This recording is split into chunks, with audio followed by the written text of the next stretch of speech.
ఆంధ్రప్రదేశ్ రాష్ట్రంలో త్వరలో శాసనసభకు ఎన్నికలు, జాతీయ స్థాయిలో అన్ని రాష్ట్రాలలోనూ పార్లమెంట్ ఎన్నికలు జరగబోతున్నాయి.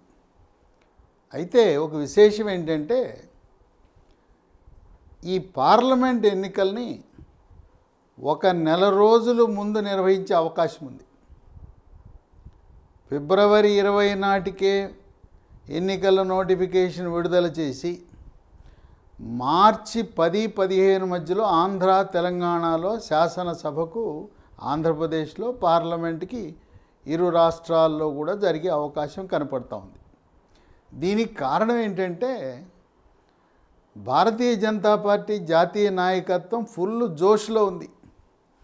కాంగ్రెస్ పార్టీ అధికారంలో ఉన్న ఛత్తీస్గఢ్, రాజస్థాన్ రాష్ట్రాలను కోల్పోయి ఘోర పరాజయం పొందిన తరుణంలో జోష్ మీద ఉన్న భారతీయ జనతా పార్టీ త్వరలో ఒక నెల ముందే ఎన్నికలు పెడితే వేడివేడిగా ఉన్నప్పుడు ఆ రాష్ట్రాల్లో పూర్తి మెజార్టీతో లోక్సభ సీట్లు కూడా కైవసం చేసుకోవచ్చని మరొక అంశం కూడా ఉంది.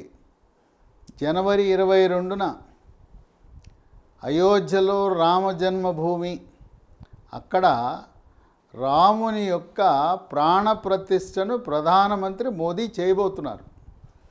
ఇక 22 నుంచి భారతదేశంలో వివిధ ప్రాంతాల నుంచి రోజుకి 1000 రైళ్లలో భక్తులు రాబోతూ ఉన్నారు. అంతేకాకుండా భారతీయ జనతా పార్టీ పాలిత రాష్ట్రాలలో కొంతమందిని, పేదలను, అలాగే వృద్ధులను ఉచితముగా అయోధ్యకు యాత్రకు పంపించే ఏర్పాట్లు కూడా చేస్తున్నారు. ఒక పక్క రామజన్మభూమి, మరో పక్క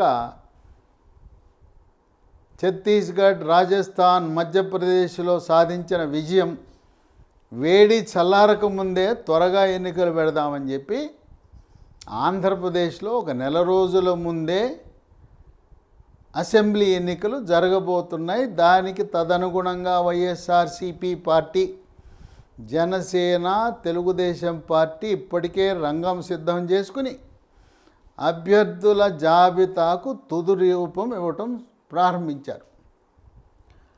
జగన్మోహన్ రెడ్డి 2019లో ఆయన గెలుపుకి గల కారణాలేంటి, ఎలా గెలిచాడు, ఆనాటి పరిస్థితులు ఈ రోజు కూడా ఉన్నాయా, మరి ఆనాటి పరిస్థితులు ఇప్పుడు లేనప్పుడు ఆయన గెలిచే అవకాశం ఉన్నదా అని రాజకీయ పార్టీలు, గ్రామాల్లో, పట్టణాల్లో కూడా చర్చనీయాంశమైంది. మొట్టమొదటిది కేసీఆర్. ఇది చాలా సుస్పష్టం. జగన్మోహన్ రెడ్డి విజయానికి కేసీఆర్, ఆనాటి టీఆర్ఎస్ ప్రభుత్వం సహకరించింది. దానికి కూడా కారణం ఉంది. చంద్రబాబు నాయుడు అనవసరంగా 2018లో తెలంగాణ రాష్ట్రానికి వచ్చి ఇక్కడ అసలు తెలుగుదేశం పార్టీ నామమాత్రంగా మాత్రమే ఉంది. నామమాత్రంగా ఉన్న తెలుగుదేశం పార్టీని కాంగ్రెస్ పార్టీ ఉభయ కమ్యూనిస్టులతో కలిసి ఒక మహాకూటమిని ఏర్పరిచి కేసీఆర్ను ఓడించే ప్రయత్నం చేయటం వల్ల కక్షగట్టుకుని నా రాష్ట్రానికి వచ్చి నన్నే ఓడగొట్టడానికి నువ్వు ప్రయత్నం చేస్తావని చంద్రబాబు నాయుడికి రిటర్న్ గిఫ్ట్ ఇవ్వాలని సంకల్పంతో, కేసీఆర్కి జగన్మోహన్ రెడ్డి మీద ఏం ప్రేమ లేదు, అక్కడ చంద్రబాబు నాయుడు మీద ద్వేషం, ఆయన మీద కక్ష. అందువల్ల జగన్మోహన్ రెడ్డి గెలవాలనే వ్యూహానికి ఇక్కడి నుంచి మంత్రులను పంపించాడు ఆంధ్రప్రదేశ్కి. మాజీ మంత్రి తలసాని శ్రీనివాస్ యాదవ్, ఇంకా కొంతమంది మంత్రులు అక్కడికి వెళ్ళి ప్రచారము చేసి తెలుగుదేశం ఓటమికి తమ వంతు కృషి టీఆర్ఎస్ పార్టీ వాళ్ళు చేశారు. అంతేకాకుండా ఆంధ్ర, రాయలసీమ ప్రాంతం నుంచి అనేక మంది పారిశ్రామికవేత్తలు హైదరాబాదు చుట్టుపక్కల పరిశ్రమలు స్థాపించారు, వ్యాపారాలు చేస్తున్నారు, కాంట్రాక్టులు చేస్తున్నారు. వాళ్ళందరినీ పిలిచి మీరు మీ మీ నియోజకవర్గాలలో మీ ప్రభావిత చేసి మీ కులాల ద్వారా, మీ సంపద ద్వారా, మీ పరిచయాల ద్వారా, మీ బంధుత్వం ద్వారా చంద్రబాబు నాయుడు ఓడించమని వాళ్ళపై ఒత్తిడి తెచ్చి తెలంగాణ రాష్ట్రంలో స్థిరపడిన ఆంధ్ర రాయలసీమ పారిశ్రామికవేత్తలను, బడా వ్యాపారవేత్తలను ఒత్తిడికి గురి చేసి ఆ విధంగా చంద్రబాబు నాయుడు ఓటమికి కేసీఆర్ తన వంతు కృషి చేశాడు. అంతేకాదు కొంత ఆర్థిక వనరులను కూడా సమకూర్చారనే సమాచారం సోషల్ మీడియాలో విస్తృతంగా ప్రచారానికి వచ్చింది. అదే కాకుండా తెలంగాణ రాష్ట్రంలో స్థిరపడిన వ్యాపారవేత్తలు, కంపెనీలు ఎవ్వరూ కూడా తెలుగుదేశం పార్టీకి విరాళాలు ఇవ్వకుండా కేసీఆర్ ప్రయత్నించాడు. తర్వాత హైదరాబాద్ నగరంలో ఉండే ఆర్థిక వనరులు ఆంధ్రప్రదేశ్కు తరలించే ప్రక్రియలో పోలీసులను అడ్డం పెట్టి ఇక్కడి నుంచి ఆర్థిక వనరులు బదిలీ కాకుండా కూడా అడ్డుకున్నాడనే ఆరోపణలు ఉన్నాయి. ఇప్పుడు ప్రస్తుతం కేసీఆర్ లేడు, టీఆర్ఎస్ ప్రభుత్వం లేదు.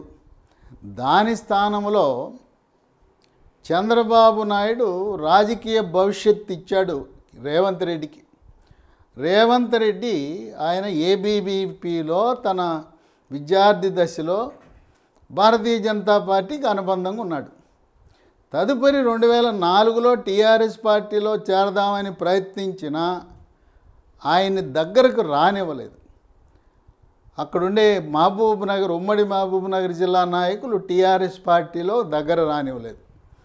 తదుపరి ఇండిపెండెంట్గా రేవంత్ రెడ్డి జడ్పీటీసీగా పోటీ చేసి గెలిచాడు. ఇండిపెండెంట్గా స్థానిక సంస్థల ఎమ్మెల్సీగా గెలిచిన తర్వాత మొట్టమొదటిసారిగా చంద్రబాబు నాయుడు ఆదరించి 2009లో కొడంగల్ నుంచి ఇక అక్కడి నుంచి ఆయనకి స్టార్ అందుకుంది. తదుపరి రేవంత్ రెడ్డిని తెలంగాణ రాష్ట్ర తెలుగుదేశం పార్టీ అధ్యక్షుడిగా కూడా చేశాడు. ఆ విధంగా రాజకీయ పునాది, రాజకీయ భవిష్యత్తును ప్రసాదించింది గురువు లాంటి వాడు చంద్రబాబు నాయుడు. సరే, సహాయం చేయకపోయినా గురువుకు మాత్రం హాని తలపెట్టడు.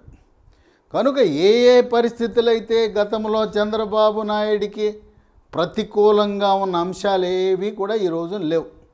చేతనైతే రేవంత్ రెడ్డి తన గురుభక్తి చాటుకోవడానికి గురుదక్షిణగా తన వంతు సహాయం, మా గురువుగారి పార్టీ వేరే అయినా తెలుగుదేశం పార్టీ భారతీయ జనతా పార్టీతో అనుసంధానంలో ఉన్న గురుభక్తితో సహాయపడతాడు.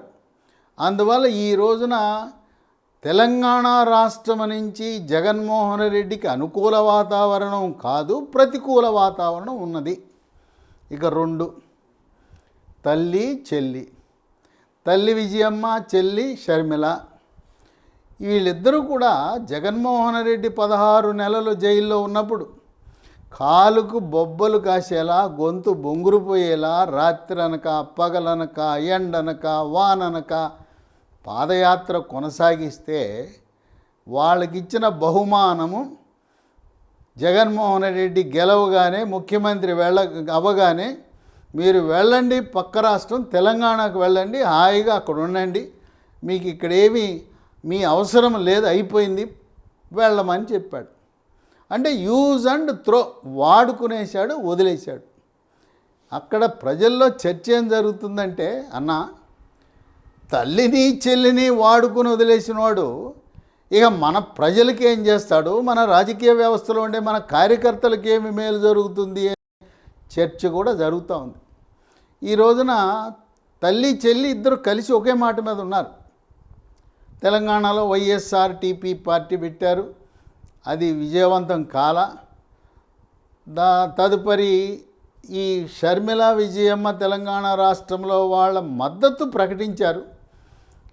ఇప్పుడు ప్రస్తుతం జరుగుతున్నది ఏంటంటే, సోనియా గాంధీ షర్మిలను ఆంధ్రప్రదేశ్ కాంగ్రెస్ కమిటీ అధ్యక్షురాలుగా నియమించి కర్ణాటక రాష్ట్రం నుంచి రాజ్యసభకు పంపాలని ఒక ఆలోచన ఉంది. ఆమెను అక్కడికి పంపిస్తే జగన్మోహన్ రెడ్డి ఎవరినైతే 50 నుంచి 60 మంది ఎమ్మెల్యేలను, ఇన్ఛార్జీలను తొలగించి మీపై సర్వేల్లో సరైన నివేదికలు రాలేదు, మీకు ప్రజల్లో మంచి పేరు లేదు, మీరు పోటీ చేస్తే ఓడిపోతారని ప్రశాంత్ కిషోర్ సర్వేలు చెబుతున్నాయి అని కొంతమందిని పక్కన పెట్టడం ప్రారంభించాడు.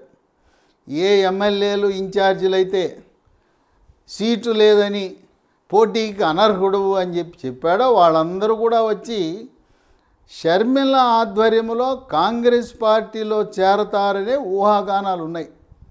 ఆ విధంగా తల్లి చెల్లిని ఆదరించని కారణం వల్ల ఆంధ్రప్రదేశ్లో సొంత పార్టీలోనే కార్యకర్తలు శ్రేణులు కూడా విమర్శిస్తున్నారు. ఏంటన్నా, తల్లి చెల్లి కష్టకాలంలో పార్టీని కాపాడారు, పాదయాత్ర చేశారు, అటువంటి వారినే పక్కన పెట్టి తెలంగాణ రాష్ట్రానికి పొమ్మన్నాడు అని అది కూడా ఈ రోజున వైఎస్ఆర్సీపీ పార్టీకి ప్రతికూలంగా పరిగణించబోతూ ఉంది. ఇక 3, బ్రదర్ అనిల్. ఈ బ్రదర్ అనిల్ ఎవరు? షర్మిలకు భర్త. ఆయన పాస్టర్ గారు. ఆయన ప్రసంగం చేశాడంటే మంత్రముగ్ధులు అయిపోవాల్సిందే. ఎవరైనా కూడా ఆయన వెళ్ళి మాటలు చెప్పి మరి బోధన చేశాడంటే మరి ఆయన యొక్క ప్రభావితం ఎలా ఉంటుందంటే మరి ప్రజల్ని విశ్వసించేలా విశ్వాసులుగా మార్చే శక్తి ఉంది ఆయనకి. ఆయన వాక్చాతుర్యం. ఆయన కూటములు పెట్టాడంటే ఆయన కూటములకు వేల సంఖ్యలో వస్తారు. 10,000, 20,000, 30,000. అటువంటి ప్రతిభావంతుడైన పాస్టర్ అనిల్. ఆయన్ను కూడా జగన్మోహన్ రెడ్డి ముఖ్యమంత్రి అవగానే మర్చిపోయాడు. షర్మిలను తల్లిని వదిలేశాడు. మరి ఇంత సహాయపడ్డాడు. ఆయన ఎంత సేవ చేశాడు? ఆంధ్రప్రదేశ్ రాష్ట్రంలో ఉండే పాస్టర్లను, బ్రదర్లను, ఫాదర్లను, బిషప్లను, సిస్టర్లను, క్రైస్తవ మిషనరీ సంస్థలను, చర్చిలను అందరినీ కూడా ఆయన సంప్రదించి మనం వైఎస్ఆర్సీపీ పార్టీని గెలిపించాలి, జగనన్నను మనం ముఖ్యమంత్రి చేయాలని ఆయన వినలేని కృషి చేశాడు. ఆయనకి క్రైస్తవ మిషనరీలో గట్టి పట్టున్నది. జగన్మోహన్ రెడ్డికి వ్యక్తిగత పరిచయాలు లేవు. బ్రదర్ అనిల్ మరి బిషప్ నుంచి పాస్టర్ వరకు అన్ని స్థాయిల్లో ఉండే మతబోధకులు, క్రైస్తవ మతబోధకులకు ఆయనకున్నే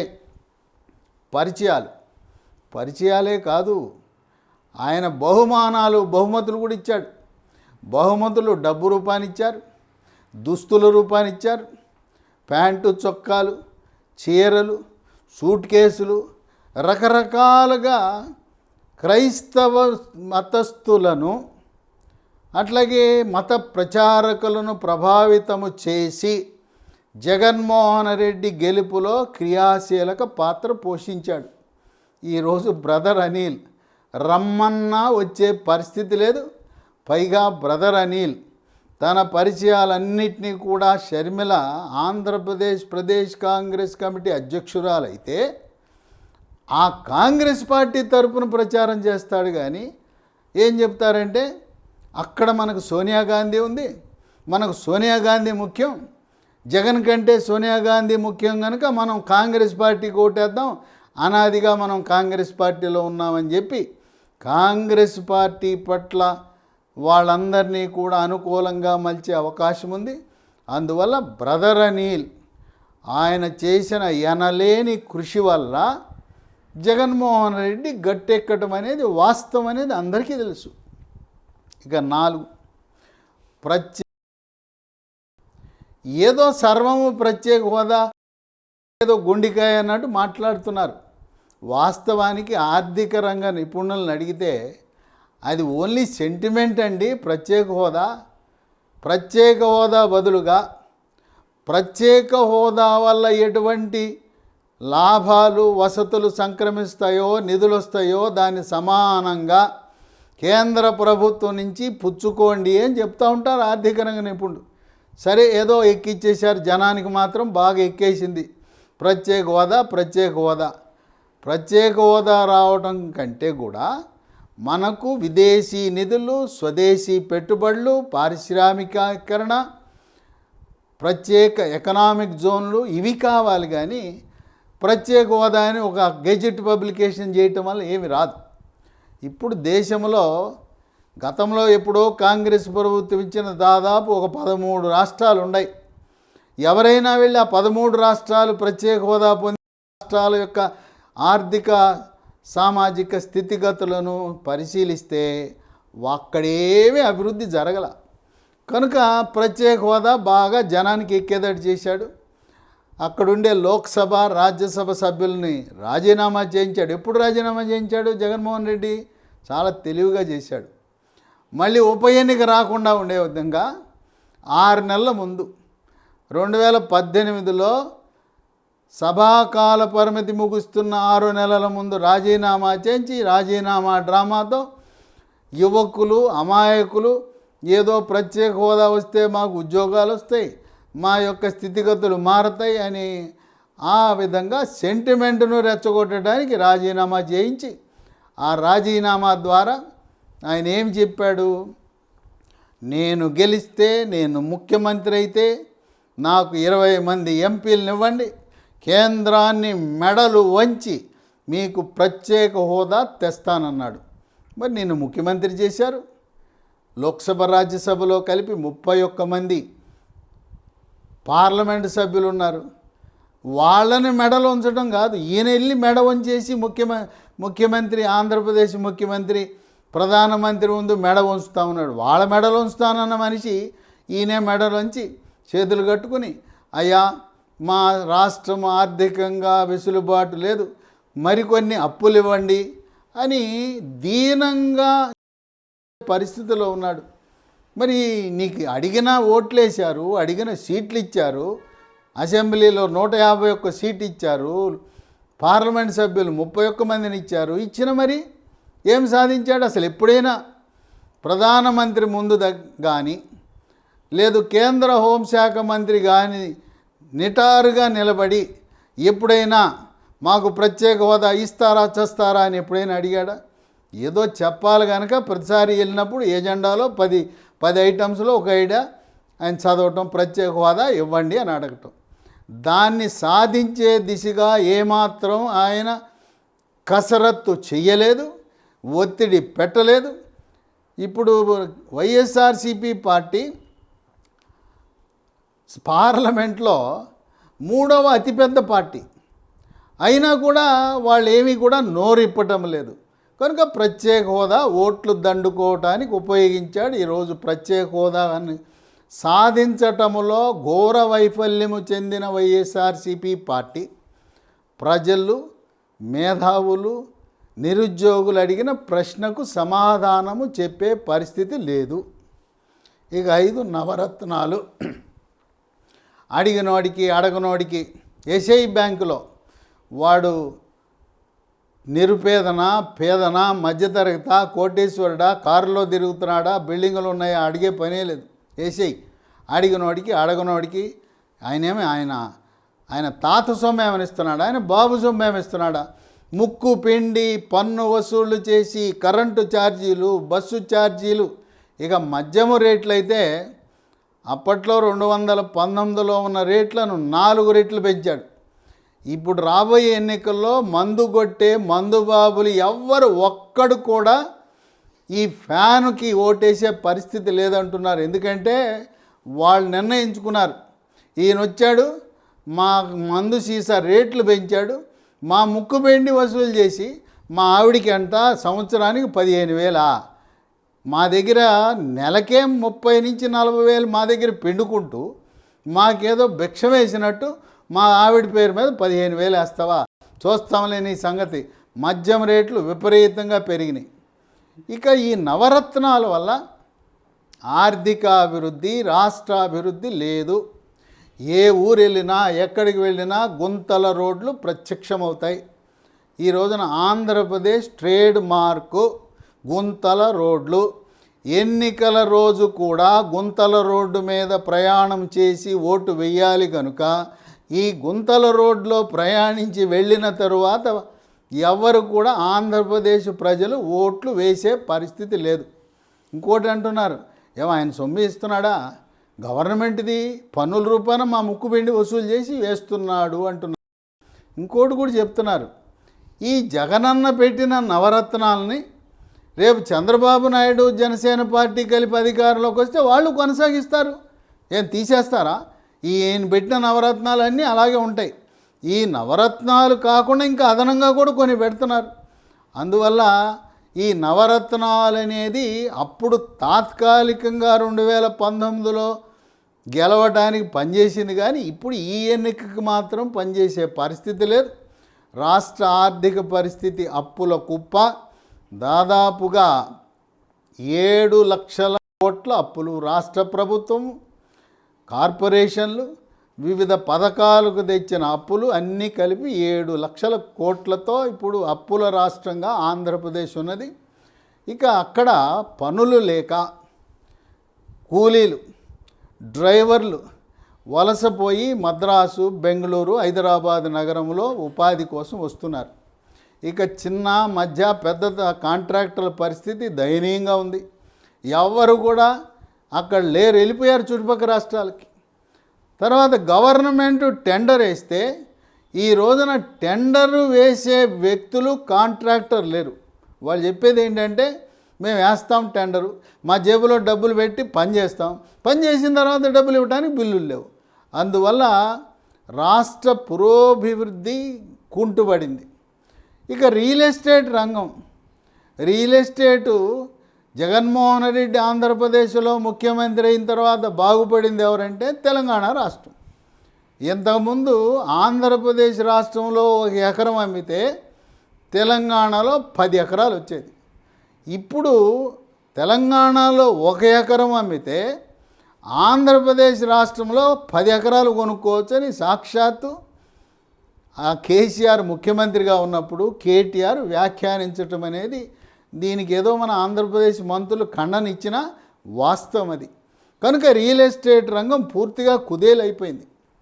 అందువల్ల నవరత్నాలు తాత్కాలికంగా ఆ రోజేదో పప్పు బెల్లాలు పంచి ఇవ్వటానికి ఉపయోగపడింది, కానీ ఇక పిల్లలు చదువుకుంటున్నారు, చదువు పూర్తయింది, ఎవరికైనా ఉద్యోగం వచ్చిందా, ఎవరికైనా ఉపాధి వచ్చిందా, ఎన్ని కంపెనీలు కొత్తగా ఆంధ్రప్రదేశ్లో పెట్టారు, సాఫ్ట్వేర్ కంపెనీలు వచ్చినాయా, తెలంగాణ రాష్ట్రంతో పోలిస్తే మనం ఎక్కడున్నాం, ఎక్కడో పాతాళంలో ఉన్నాం.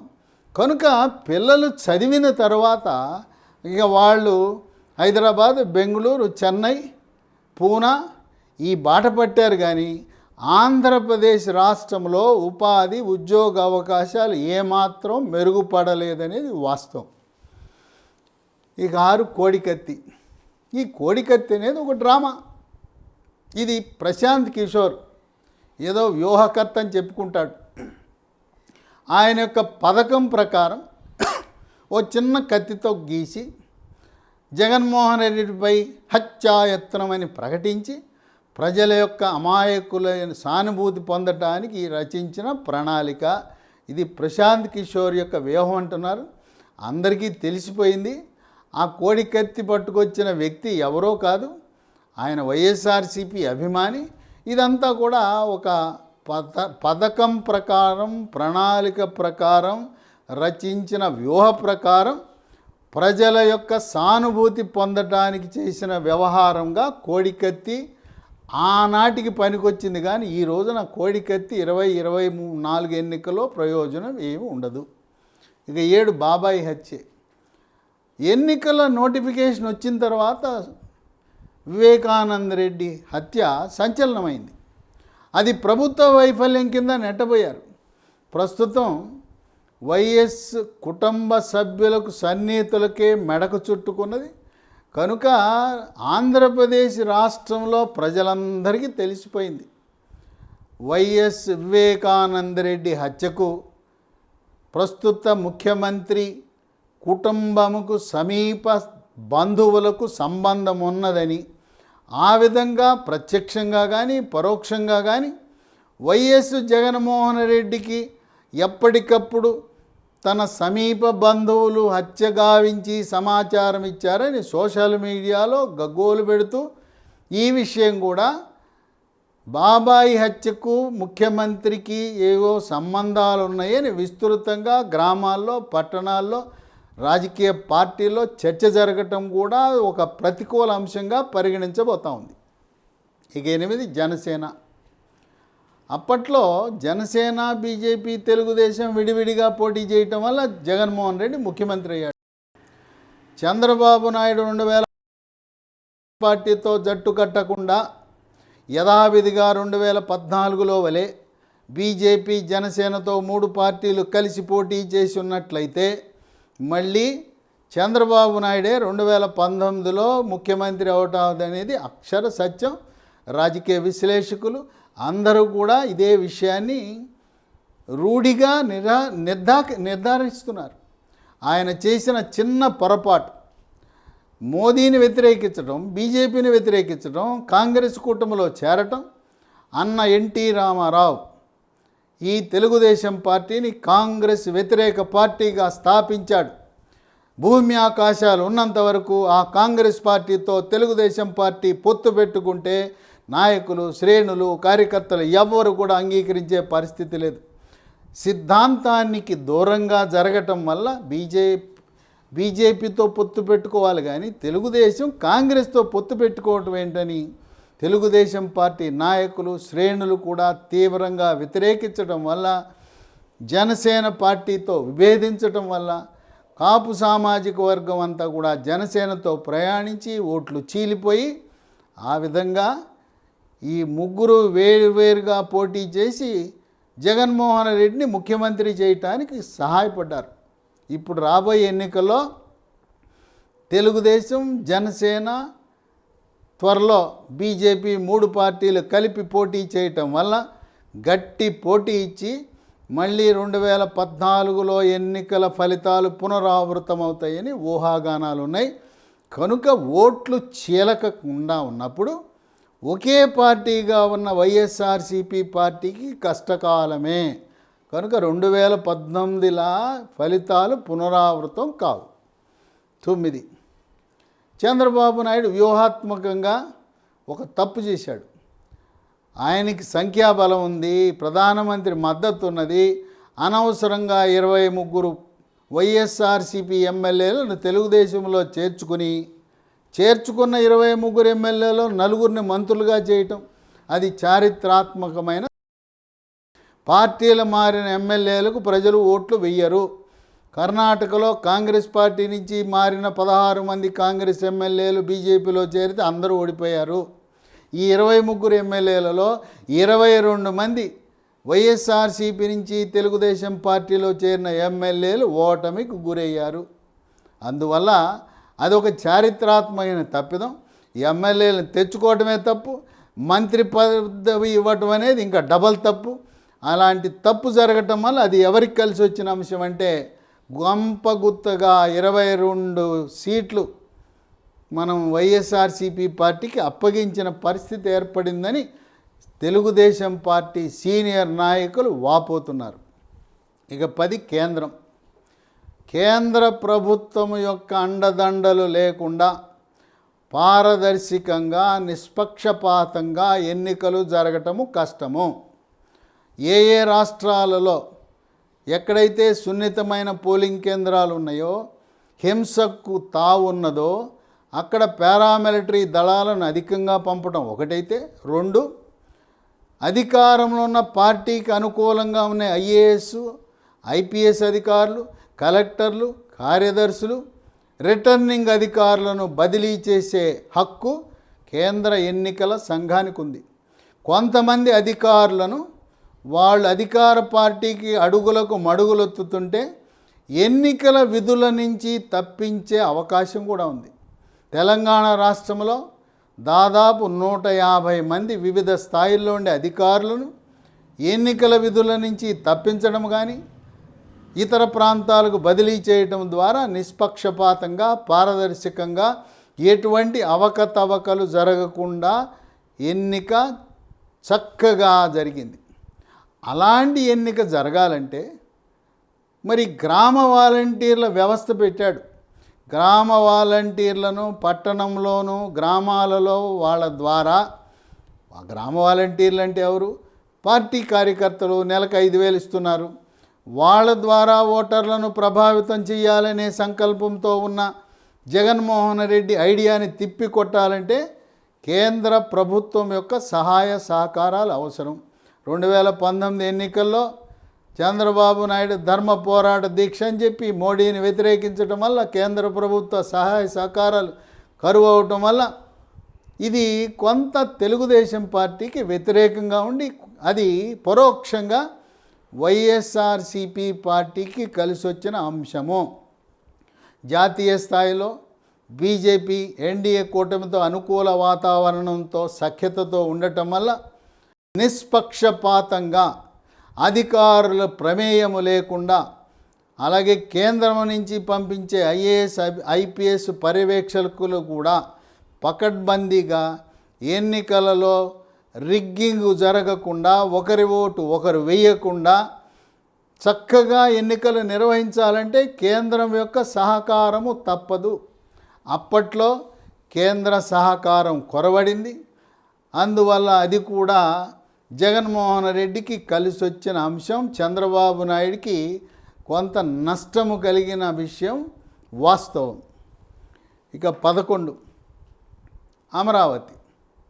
ఈ వైఎస్ఆర్సీపీ పార్టీ వాళ్ళు అమరావతి రాజధాని అని అసెంబ్లీలో ప్రకటించినప్పుడు ప్రతిపక్ష నాయకుడిగా ఉన్న వైఎస్ చక్కగా ఉంది, పెట్టండి, నేను అమరావతిని మద్దతు ఇస్తున్నానని చెప్పి ఎన్నికల ముందు కూడా జగన్మోహన్ రెడ్డి వాళ్ళ ఎన్నికల మేనిఫెస్టో నాయకులు అభ్యర్థులు అందరూ కూడా మేము గెలిస్తే అధికారంలోకి వస్తే అమరావతిని రాజధానిగా కొనసాగిస్తాం, అభివృద్ధి చేస్తాం, అసంపూర్తిగా ఉండే భవనాలు పూర్తి చేస్తాం, ఢిల్లీని తలపించే రాజధాని నిర్మాణం చేస్తామని ప్రజలను మోసం చేసి గెలవగానే ఇక మీతో మాకేం పని, అధికారంలోకి వచ్చామని చెప్పి 3 ముక్కలాటలాగా 3 రాజధానులని పెట్టారు. ఆ విధంగా అమరావతి రాజధాని సెంటిమెంట్ బాగా తగలబోతూ ఉంది.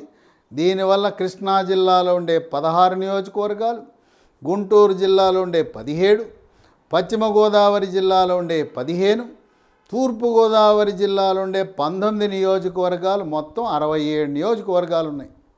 67 నియోజకవర్గాలు 60కి పైగా జనసేన తెలుగుదేశం భవిష్యత్తులో కలవబోయే బీజేపీ కూటమి కైవసం చేసుకోబోతూ ఉంది. అమరావతి దెబ్బ బాగా తగలబోతూ ఉంది. ఉత్తరాంధ్ర ప్రజలు, రాయలసీమ ప్రజలు కూడా ఒకటే ప్రశ్నిస్తున్నారు. అన్నా జగనన్న, ఆనాడు అసెంబ్లీలో 2015లో నువ్వు అమరావతికి ఎందుకు మద్దతు ఇచ్చావన్నా? ఆ రోజే చెప్పచ్చు కదా, కర్నూలు న్యాయ రాజధాని కావాలి, ఉత్తరాంధ్రలో పరిపాలనా రాజధాని కావాలని ఎందుకు చెప్పలేదని చెప్పి ఉత్తరాంధ్ర ప్రజలు, రాయలసీమ ప్రజలు కూడా ప్రశ్నించే పరిస్థితి వచ్చింది. చంద్రబాబు నాయుడు ముఖ్యమంత్రి అయితే అమరావతి రాజధాని, జనసేన, తెలుగుదేశం, బీజేపీ, చివరికి Congress party, CPI, CPM, Andhra Pradesh రాష్ట్రంలో ఎన్ని రాజకీయ పార్టీలు ఉన్నాయో అన్నీ కూడా అమరావతి రాజధాని కావాలని కోరుకుంటున్నారు. ఈ అమరావతి సెగ మామూలుగా ఉండదు. మొత్తం పశ్చిమ, తూర్పు, కృష్ణా, గుంటూరు జిల్లాల్లో వాషౌట్, మిగతా జిల్లాల్లో కూడా ఈ అమరావతి సెంటిమెంట్ వల్ల గణనీయంగా సీట్లు కోల్పోయే అవకాశం ఉంది. ఈసారి 151 ఈ మహాకూటమికి వచ్చి కేవలం 23కే వైఎస్ఆర్సీపీ పార్టీ పరిమితమైన ఆశ్చర్యం లేదని విశ్లేషకులు భావిస్తున్నారు. బండ్లు ఓడలవుతాయి, ఓడలు బండ్లు అవుతాయని మన పెద్దల సామెత ఉన్నది. కనుక ఇది స్వయంకృత అపరాధం. ఈ 11 అంశాలు ఏవైతే జగన్మోహన్ రెడ్డికి 2019లో ఎన్నిక కావటానికి, ముఖ్యమంత్రి కావటానికి సహకరించారో అవన్నీ కూడా ఈ రోజున ప్రతికూలంగా పరిగణించాయి. తర్వాత ఒక్క ఛాన్స్ అన్నాడు. చాలామంది చెప్తున్నారు, అయ్యా చూశాం కదా నాన్న, ఒక్క ఛాన్స్ ఇచ్చాం, ఏం చేసావు? మా ఇంటి ముందు గుంతల రోడ్డా, ఇదేనా? మాకు పిల్లలకి ఉద్యోగాలు లేవు, మేము ఆటో డ్రైవర్లము, మాకు దిక్కు లేదు, కారు డ్రైవర్లము, మేము హైదరాబాద్లో పోయి బతకాల్సిన పరిస్థితి అని ఎదురు ప్రశ్నించే పరిస్థితి ఉన్నది. కనుక ఒక్క ఛాన్స్ అయిపోయింది. ఇక రెండో ఛాన్స్ ఇవ్వడానికి అంత ఆసక్తి కనబరచడం లేదు. ఇక ముద్దులు. ఇప్పుడు కోవిడ్ సమయంలో ముద్దులు పెడితే ముద్దుల ద్వారా నోట్లోంచి వైరస్ వచ్చి వ్యాప్తి చెందుతుంది. ముద్దులు పెట్టకూడదు.